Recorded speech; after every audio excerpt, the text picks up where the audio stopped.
everyone, so in my last video I took you through this layout and I'm going to make a double page spread, so I'm taking you through the second page now. So I've just got the same papers that I used last time, which were from Shimelle's True Stories and also from the Pink Paislee's Atlas collection, which is the majority of the papers I'll be using on the second page, but just pulling in a few things as well.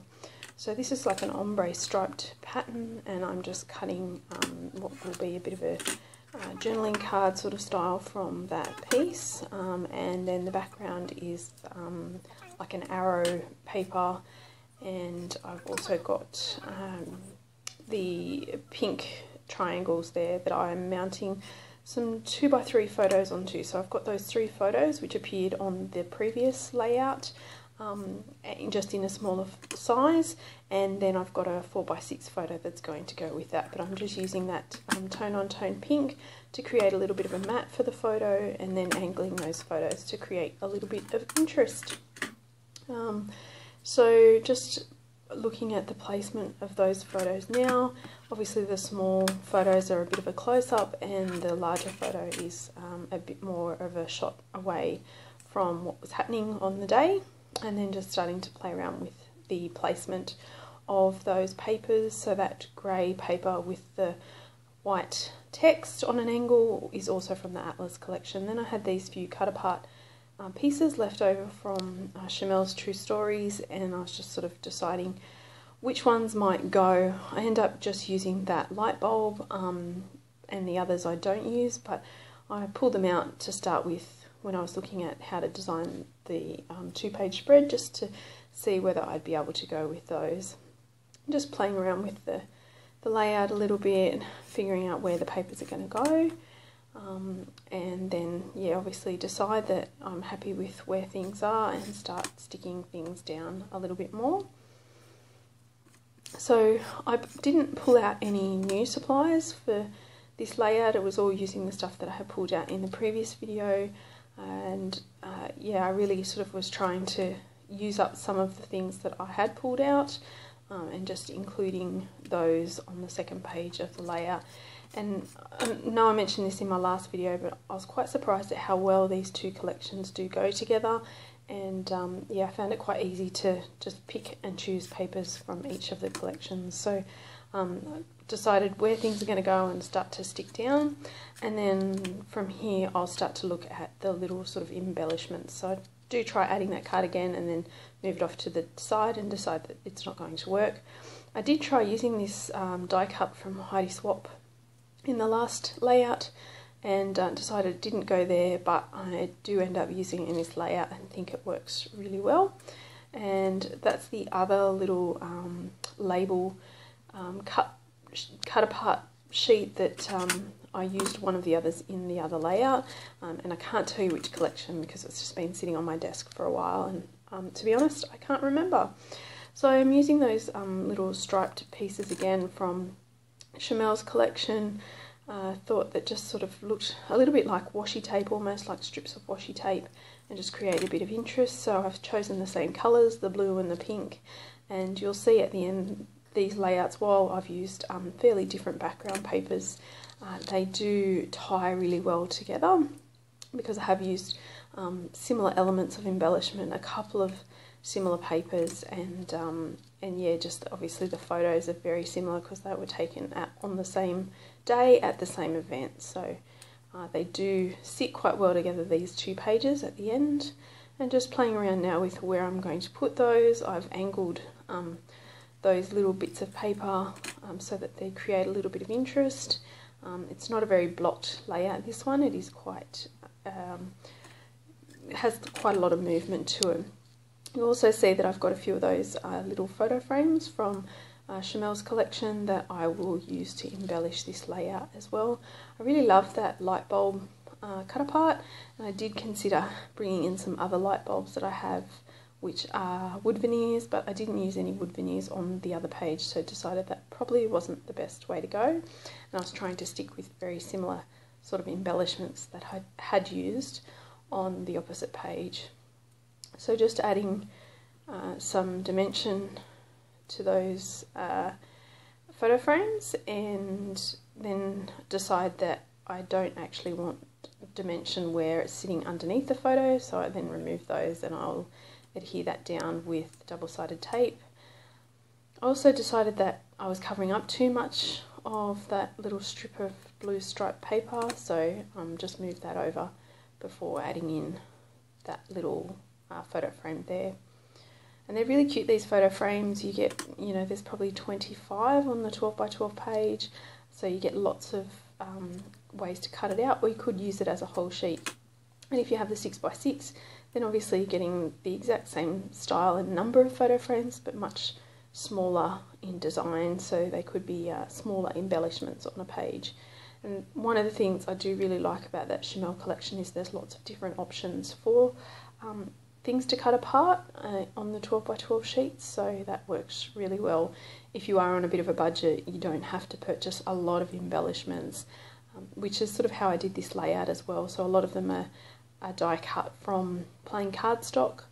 There's not a lot of expensive embellishments used on this page, and I've used sort of the supplies that I already have, and also cut apart some of those papers from the Shimelle collection, which has been really helpful in sticking to budget. And so just starting to play around with where those other embellishments are going to go. I've got some of the gold foil and the felt love hearts that I die cut, and also those little red word script pieces that came from that big sheet of the Shimelle's piece, cut apart words.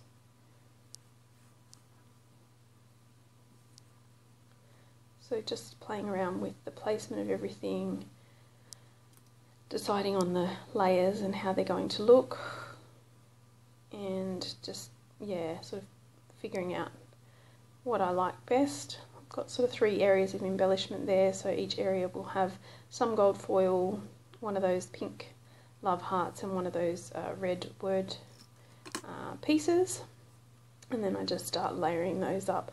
Really happy with where that word imagine is sitting at the moment, and so I do end up adhering that pretty much down where it is, and just, yeah, layering up those embellishments now. Can't remember what I'm thinking about or looking for at the moment. Oh, glossy accent. I couldn't find my glossy accents. I just purchased a new one, and so, yeah, was just trying to locate where I had put that. I've just moved into a new craft space, similar setup to what I had before, but I've just moved into another room of the house, and so I did a little bit of rearranging, and not everything's away where it belongs yet, so that's made it a little bit tricky to find everything as conveniently as I normally would. Just adding some dimensions to that, using that favourite foam tape or foam squares that I use that don't have a huge amount of dimensions, and just using some glossy accent to stick those love hearts down. Because the cardstock is quite heavy on the gold foil, and obviously the felt has a little bit of dimension, I thought it would be better to use the glossy accents, and then just using the dot runner adhesive for the little banners there. So finished off those embellishments, and just now pulling together the other embellishments. Again, this is, you know, like a new way of my YouTube videos being edited, and so really love to hear your feedback as to whether you prefer me to do it this way with the voiceovers, or whether you'd prefer that you listen to me as I scrap along. So I appreciate your comments, and if you haven't already, if you would like to subscribe to my channel, I really appreciate that. Let me know if you like the video, and yeah, I'd love to hear your feedback about what you like to see in the videos, whether that be card making, scrapbooking, or voiceovers compared to yeah, just full recorded videos. So yeah, feel free to leave some comments below. Just finishing off the layout there, and then I think I do add a little bit more of a title at the end as well. So just looking at the thickers and deciding which thickers I'm going to use. Also think those enamel dots that are there on screen that you can see in the yellows will also feature. So just decided to go with some pink thickers and trying to decide what the title will be, and then change my mind and think about something else. And I think I go to, I decide on the title now. That's the correct letter to start the title that I ended up with. And I always get a little bit stuck on titles, you know, whether I make a title just clear to me as to why I've given it that particular title, or whether I make it clear to anybody who may be looking at the layout why that's the case. So I do try and relate it to the story a little bit, and in this case, you know, the kids saw it as play, but we were trying to imagine what the creativity would turn into. So I'm just looking now at the other layout and making sure I'm using the same coloured enamel dots on the second layout. I really enjoyed making these two layouts. I will add some still shots at the end of this video of both of the layouts so you can get a closer look at some of the embellishment clusters, and just, check it out in a little bit more detail. That's probably not too much else to say. Just finish off with those enamel dots, and you can see they do go really well together, those pages. Sort of pulled the blue off one page onto the other, and I think it worked out quite well. So not quite sure what I'm looking for now, what I decide to use. Oh, okay, I ran out of some of those colours, so I pulled out a second packet of those enamel dots just to finish off the 3 around each embellishment cluster. So I hope you enjoyed this video, and give it a thumbs up if you liked it, and subscribe to my channel if you'd like to see more videos. And as I said, do let me know if you prefer the voiceovers, and thanks for watching.